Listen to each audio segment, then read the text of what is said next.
महान संतों की वाणी या वो वेद पुराण हो, उनका एक शब्द भी यदि सही तरीके से जीवन में उतार लिया जाए तो व्यक्ति का जीवन रूपांतरित हो सकता है। राधे राधे, जय श्री कृष्ण, नमस्कार। मैं आचार्य पंडित गिरीश बारोलिया। मित्रों, एक राज्य में एक बहुत बड़ा डाकू हुआ। बड़े बड़े डाके डालता था, राजा के महल में भी डाके डाल देता था, कभी पकड़ाया नहीं। वो कोई इस प्रकार के सूत्र छोड़ता ही नहीं था कि जिससे वो पकड़ा जाए। धीरे धीरे उसका लड़का बड़ा हुआ, वो भी उसके साथ में डाका डालने के लिए जाने लगा। एक दिन जब वो आ रहा था तो उसने अपने बच्चे से बोला कि बेटा, ये जो नागा बाबा यहाँ पर कुछ बोल रहा है, इसकी बात भर मत सुनना, ये हमारे धंधे का दुश्मन है। ये सूत्र तू हमेशा याद रखना, इसकी बातों में कभी मत आना। धीरे धीरे लड़का बड़ा हुआ, वो उससे भी बड़ा डाकू बन गया। उसके पिताजी का देहांत हो गया, अब वो डाके डालने लगा। एक बार वो पकड़ा गया, राजा के दरबार में उसे लाया गया, लेकिन उसके ऊपर कोई आरोप सिद्ध हो नहीं रहे थे। क्या किया जाए? तो राजा ने बड़े बड़े मनोवैज्ञानिकों को बुलाया। बोले किसी भी तरह इससे बुलवाए कि इसने कहाँ कहाँ डाके डाले। तो उन मनोवैज्ञानिकों ने उसको खूब शराब पिलाई, और जब वो बेतहाशा शराब पी चुका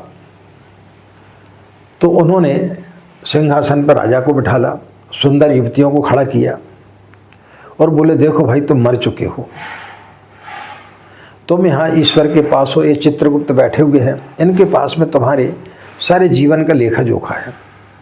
तुमने जितने पाप किए हैं, जितने डाके डाले हैं, वो सब कुछ आप बता दें तो तुमके लिए तुम्हारे जितने भी पाप हैं वो सारे माफ़ कर दिए जाएंगे। तुमने एक भी यदि बचा लिया तो वो फिर आपको नरक जाना पड़ेगा। उस व्यक्ति ने चारों तरफ देखा, बोले हाँ, शायद हो सकता है मैं मर गया, ये अप्सराएं खड़ी हैं, ये चित्रगुप्त बैठे हुए हैं।